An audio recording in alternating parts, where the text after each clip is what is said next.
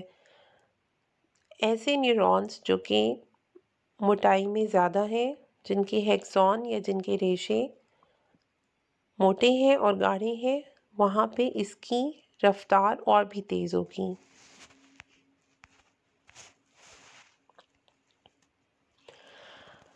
ہر عصب میں برقی کیمیائی جواہر موجود ہوتے ہیں، اس لیے وہ مناسب محیط کی موجودگی میں اس پیغام کو جسم کے دیگر حصوں میں پہنچانے کی صلاحیت رکھتی ہے۔ سٹیمولس کا کام صرف اسی قوت کو جو عصب میں موجود ہوتی ہے آگے کی طرف منتقل کرنا ہے۔ وہ صرف محیط کی قوت سے ہی متاثر ہو کر سرگرم ہوتی ہے۔ ایک خاص شدت جب تک محیط کی نہیں ہوگی تب تک اسپانیہ سرگرم نہیں ہوں گے، کیونکہ مناسب محیط سے ہر عصبی لہر یا تو پوری قوت سے آگے منتقل ہو جاتی ہے یا بالکل ہی حرکت نہیں کرتی۔ جب کوئی اسپانیہ اپنی قوت آگے بھیجتا ہے تو پوری کی پوری قوت ہی آگے منتقل کر دیتا ہے، لیکن بہت جلد اس کی توانائی بحال ہو جاتی ہے۔ اس طریقہ کار کو نن اور آل پرنسپل آف ایکشن کہتے ہیں۔ سائنیپس، عصبی خلا۔ اگر ہم اسپانیے کے اسٹرکچر کو بغور جائزہ لیں تو ہمیں پتہ چلتا ہے کہ اسپانیے ایک دوسرے سے کنیکٹڈ ہیں، لیکن یہ مکمل طور پہ ایک دوسرے سے آپس میں جڑے ہوئے نہیں ہیں، جبکہ ہر اسپانیہ یا دو اسپانیوں کے بیچ میں ایک بہت ہی خفیف سا اسپیس یا خلا پایا جاتا ہے، یعنی کہ ان کے درمیان ایک بہت ہی کم فاصلہ ہوتا ہے، جس کو سائنیپس یا پھر عصبی خلا کہا جاتا ہے۔ یہ خلا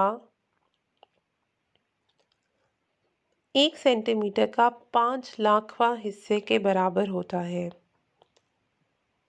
اگرچہ ہم اس خلا کو عام خوردبین سے بھی نہیں دیکھ سکتے، تاہم نظام عصبی کی کارکردگی میں اس کی اہمیت بہت زیادہ ہے۔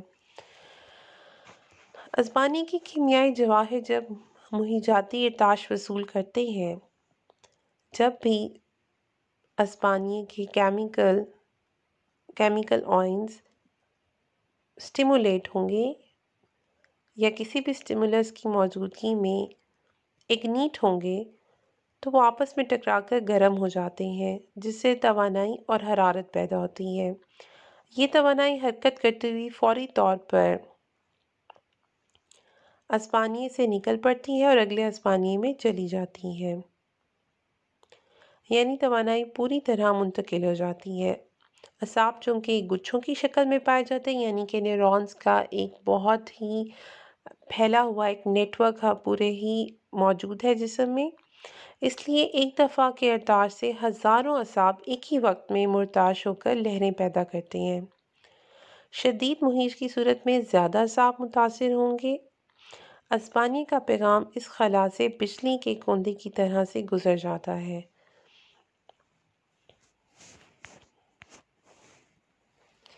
ریفلیکس ایکشن، اضطراری افعال۔ ایسے رسپانسز یا افعال جو اچانک سے بے ساختگی سے بغیر سوچے سمجھے، یعنی کہ اسپونٹینسلی سر درد ہو جائے، اضطراری افعال کہلائے جاتے ہیں۔ یہ ایسے افعال ہیں جن میں فرد کی مرضی شامل نہیں ہوتی، یعنی کہ یہ انوالنٹری ایکشنز ہیں، غیر ارادی افعال بھی کہا جاتا ہے ان کو، کیونکہ یہ والنٹری نہیں ہے بلکہ غیر ارادی ہیں۔ اضطراری افعال کا مرکز حرام مغز ہے۔ جب ہم نے سینٹرل نروس سسٹم کی بات کی تو ہم نے دیکھا کہ سینٹرل نروس سسٹم 2 حصوں پر مشتمل ہے: دماغ، برین، اور حرام مغز، اسپائنل کارڈ۔ یہ افعال حرام مغز میں موجود تلازمی اعصاب کی مدد سے کام سر انجام دیتے ہیں۔ حسی اعصاب عام حالات میں وصول شدہ پیغامات کو حرام مغز کی وساطت سے دماغ تک پہنچاتے ہیں۔ دماغ مناسب رد عمل کا فیصلہ کرتے ہوئے حرکی اعصاب کو احکامات صادر کرتا ہے جب صورتحال ہنگامی ہو، مہیج بہت شدت سے حسی اعصاب کو متاثر کرے، فوری فیصلہ درکار ہو، تو یہ کام حرام مغز تلازمی اعصاب کی مدد سے فوری طور پر سر انجام دیتا ہے اور حسی اعصاب سے آنے والے پیغام کو صورتحال کی سنگینی کے پیش نظر فوری طور پر فیصلہ کرتے ہوئے تلازمی اعصاب کی مدد سے حرکی اعصاب کی طرف احکامات کی صورت میں منتقل کر دیتا ہے، اور ساتھ ہی یہ پیغام دماغ کو بھی پہنچا دیتا ہے۔ یعنی کہ کوئی بھی ایمرجنسی صورتحال میں جہاں پہ رد عمل فوری طور پہ دینا ہو یا رد عمل کی رد عمل ناگزیر ہو، اس وقت اسپائنل کارڈ رسپانس دے گا اور وہی پیغام دماغ کو بھی پہنچائے گا، اور یوں ہنگامی صورتحال میں حرام مغز کی مداخلت کی بدولت اضطراری افعال سر انجام دینے سے عضویہ نقصان سے بچ جاتا ہے۔ اس سارے عمل کو ریفلیکس آرک بھی کہا جاتا ہے، یعنی کہ اضطراری آرک۔ ہنگامی صورتحال یا ایمرجنسی سچویشن میں فوری طور پہ بر وقت صحیح فیصلہ کرنے کی یہ صلاحیت کی وجہ سے ہی حرام مغز کو مرکزی نظام عصبی میں دماغ کے نائب کی حیثیت حاصل ہے۔ اب ہم چند ایگزامپلس یا مثالوں کے ذریعے اپنی اس پوری پروسیس کو یا اس ریفلیکس آرک کو مزید ایکسپلین کریں گے۔ جیسے مثال کے طور پہ اگر کسی فرد کا ہاتھ تیز گرم چیز کو چھو جائے اور رد عمل کا فیصلہ دماغ نے کرنا ہو تو اس کام میں وقت درکار ہوگا، اور اتنے وقت میں ہاتھ کافی حد تک متاثر ہو سکتا ہے یا زیادہ جل سکتا ہے یا زیادہ نقصان ہو چکا ہوگا۔ یہی وجہ ہے کہ ایسی کسی بھی ایمرجنسی صورتحال میں حرام مغز بطور نائب اپنے اختیارات استعمال کرتے ہوئے فوری فیصلہ کرتا ہے اور فرد فوراً ہاتھ کھینچ لیتا ہے، حتیٰ کہ اسے درد کا احساس بھی بعد میں ہوتا ہے۔ یوں فرد کا ہاتھ زیادہ جلنے سے بچ جاتا ہے۔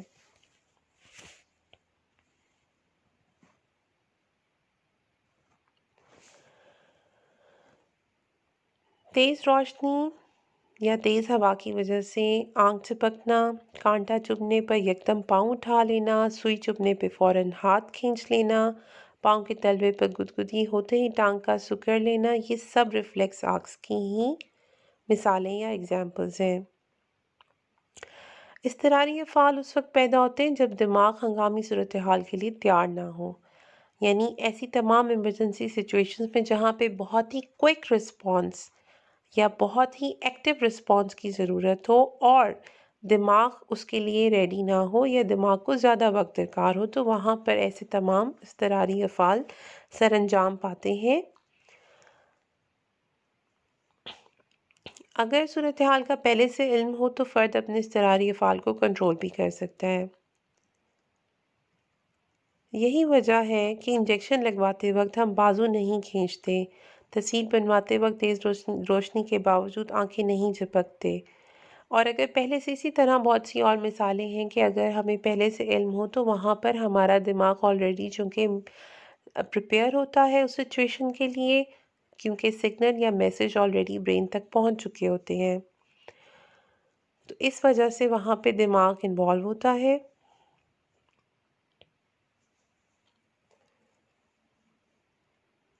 اگر کسی وجہ سے دماغ کا حرام مغز سے رابطہ منقطع ہو جائے تو پھر دماغ اضطراری افعال کو کنٹرول نہیں کر سکتا۔ اس صورت میں اضطراری افعال خود بخود سرزد ہوتے رہتے ہیں۔ In case where brain cannot be involved or the connection of the brain with the spinal cord is disconnected, in that case, reflex actions occur automatically. Now this is a diagram in which we can see that how nerve impulse travels. You can see that nerve impulse travels from dendrites through axon towards terminal button. So this is the direction of the nerve impulse. یہ diagram ہمیں بہت واضح طور پہ بتاتی ہے کہ nerve impulse یا عصبی لہر کی سمت کیا ہے۔ عصبی لہر ہمیشہ شجریے سے ہیکسون کی طرف اور پھر ٹرمینل بٹنز کی طرف ایک اسی سمت میں ہی موو کرے گی. جیسے ہم دیکھ سکتے ہیں کہ پازیٹیو اور نیگیٹو آئنس موجود ہیں. یہاں پہ انہوں نے ہمیں ایریاز بتائے ہیں. Area brought to threshold by local current.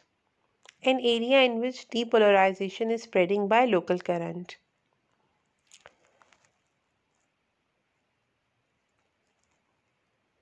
Stimulation of nerve causes a change in the charges inside and outside of the membrane. جب کبھی بھی کوئی نرو سٹیمولیٹ ہوتی ہے کسی بھی سٹیمولس یا مہیج کی موجودگی میں، جب اس میں ارتاش پیدا ہوتا ہے تو پھر میمبرین کے اندر اور باہر تبدیلی آتی ہے چارجز کے اندر. جیسے ہم دیکھ سکتے ہیں کہ یہاں پہ پازیٹیو اور نیگیٹو چارجز موجود ہیں. The charges reverse because sodium positive rushes into the neuron, which is called depolarization. The charge reversal in one region causes local current to move to the next region. Charge reversal in areal of impulse causes local currents in next area to be stimulated. The nerve impulse spreads along the axon through the process of depolarization and repolarization. Now, I'm going to explain synapse in English. A neuron is so structured that its dendrites are connected to the axons and its axons are connected to the dendrites of the other neurons. They are not completely attached with each other, rather there is a very small or little gap between them, and this gap is called synapse. It is equal to the 1 by 500,000 centimeters. We cannot observe this gap with an ordinary microscope, but this gap plays a very vital role in functioning of the nervous system. When the chemical particles are excited by the stimulus, they collide with each other and get heated, and which generates heat energy and heat. And this energy immediately travels from the parent neuron to the next one. That is, energy is transmitted completely. Since there is a network of nerves throughout the body, the vibration in one nerve causes thousands of nerves to vibrate simultaneously and generate impulses. And when there is a very strong stimulus, more nerves are excited and neural messages, they pass over this gap like a lightning. In this gap, the chemicals are released which are known as neurotransmitters. And these neurotransmitters carry neural messages.